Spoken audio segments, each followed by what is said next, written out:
ए लियो में परिक्रमा कर रहा है, यदि इसका कक्षीय वेग √2 गुना बढ़ा दिया जाए तो उपग्रह का पथ पर क्या होगा? तो इसका हो जाएगा, यह एक परवलयाकार पथ पर पृथ्वी के गुरुत्वाकर्षण क्षेत्र से बाहर निकल जाएगा। अगला क्वेश्चन देखते हैं।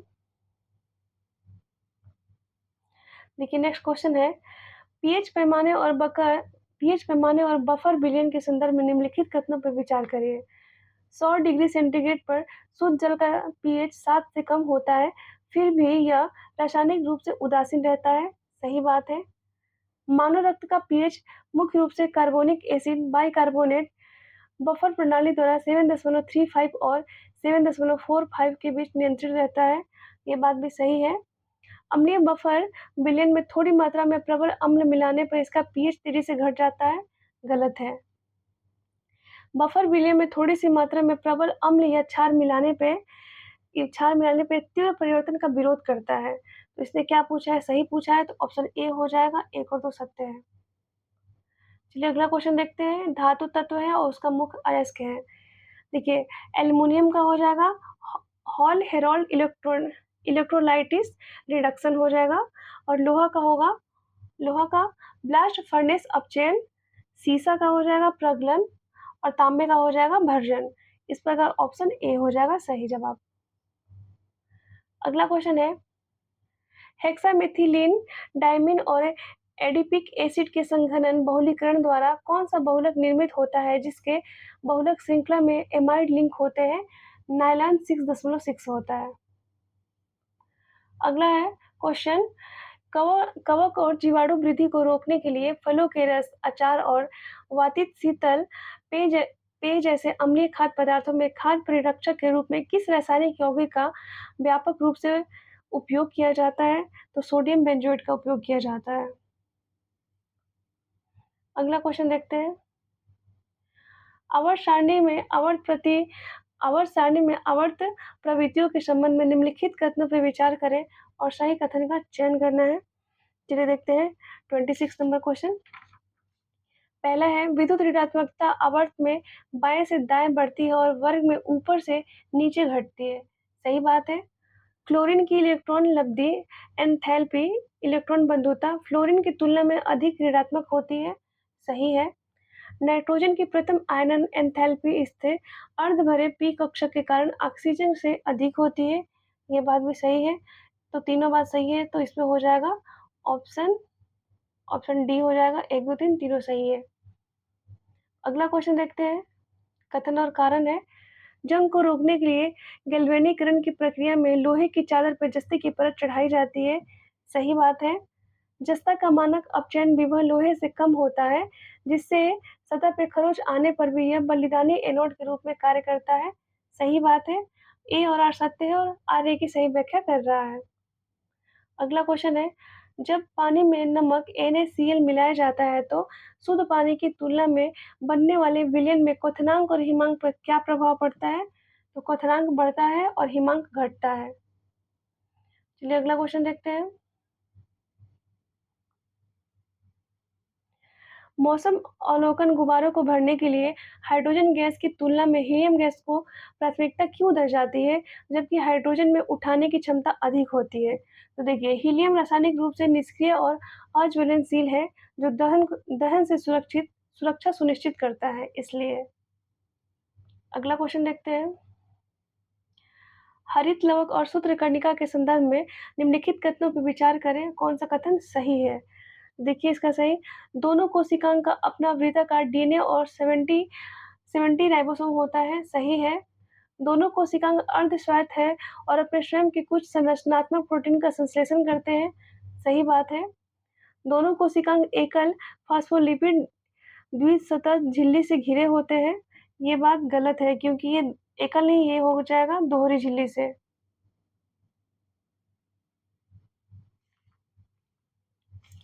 इसे सही पूछा है तो ऑप्शन ए हो जाएगा। 1 और 2 सत्य है। चलिए अगला क्वेश्चन देखते हैं। अगला क्वेश्चन है, मानव अमाशय की म्यूकोसल परत की जठर ग्रंथियों में स्थित पार्श्वीय कोशिकाएं निम्नलिखित में से किन आवश्यक पदार्थों का स्राव करती है? सही उत्तर का चयन करना है। तो देखिए इसमें हो जाएगा हाइड्रोक्लोरिक अम्ल का करती है और आंतरिक कारण विटामिन B12 अवशोषण के लिए आवश्यक है, ये भी हो जाएगा। तो ऑप्शन देखते हैं इसका 1 और 3 होगा, ऑप्शन सी हो जाएगा 1 और 3। चलिए अगला क्वेश्चन देखते हैं। नेक्स्ट क्वेश्चन है mRNA टीकों जैसे कोविड-19 के लिए विकसित के संदर्भ में निम्नलिखित कथनों पर विचार करिए। ठीक है, विचार करते हैं। वे मेजबान कोशिका के कोशिका द्रव में वायरल स्पाइक प्रोटीन को कूटबद्ध करने वाले संश्लेषित मैनेजर आरएनए को पहुंचाते हैं। सही बात है। mRNA मेजबान कोशिका के केंद्रक में प्रवेश करता है और अस्थायी रूप से मानव जीनोम डीएनए में एकीकृत हो जाता है। गलत है, यह अस्थायी रूप से नहीं होता है। देखिए ये अगला है, मेजबान कोशिका में राइबोसोम mRNA को एंटीजन प्रोटीन में अनुवादित करते हैं जो प्रतिरक्षा प्रणाली के सक्रिय होता है। ये बात सही है, तो सही हो जाएगा ऑप्शन 1 और 3। ऑप्शन बी हो जाएगा 1 और 3 सही है। देखिए मिलान करना है, पादप हार्मोन और प्राथमिक कार्य और सुमेलित करना है।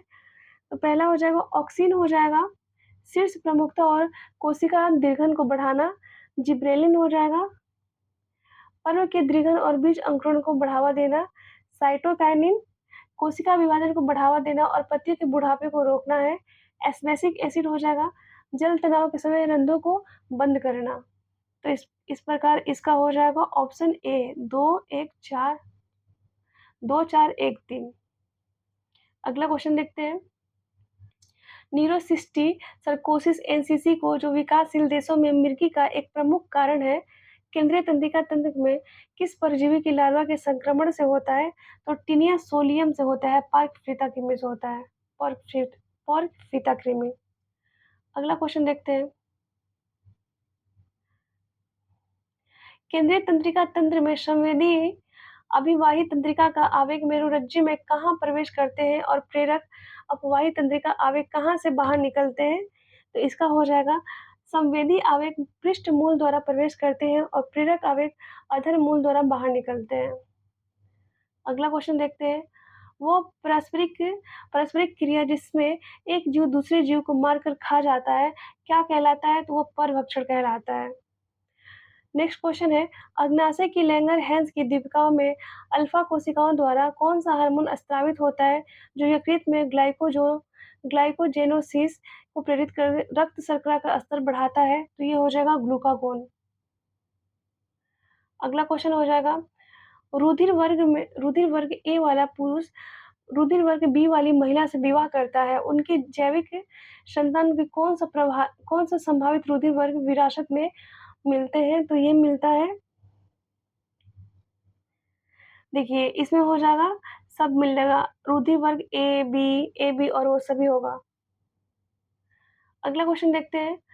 प्रसव के शुरुआती दिनों के दौरान मानव माताओं द्वारा स्रावित पीला गाढ़ा तरल कोलेस्ट्रॉम किस वर्ग के एंटीबॉडी की प्रचुर उपस्थिति के कारण नवजात शिशुओं को प्राकृतिक निष्क्रिय प्रतिरक्षा प्रदान करता है? तो ये हो जाएगा इम्यूनोग्लोबिन GIA। चलिए अगला क्वेश्चन देखते हैं। कथन और कारण है। देखिए कथन है, जैव आवर्धन का तात्पर्य खाद्य श्रृंखला में क्रमिक पोषी स्तरों पर अजैव अपघटनीय जहरीले पदार्थों को सांद्रता में लाकर वृद्धि से है। ये बात सही है। दूसरा है, DDT और पारे जैसे अजैव अपघटनीय रसायन जीवों द्वारा उपापचयित या उत्सर्जित नहीं किए जा सकते हैं, वे वसायुक्त ऊतक में जमा हो जाते हैं। ये बात भी सही है। इस प्रकार ऑप्शन ए हो जाएगा। ए और आर दोनों सत्य है और आर जो है ए की सही व्याख्या कर रहा है। चलिए अभी 10 क्वेश्चन जो है मैथ और रीजनिंग से, इसका आंसर मैं बता देती हूँ। 141 का आंसर हो जाएगा 2। अगला देखते हैं क्वेश्चन। 142 का आंसर हो जाएगा बी नंबर। 143 का डी नंबर।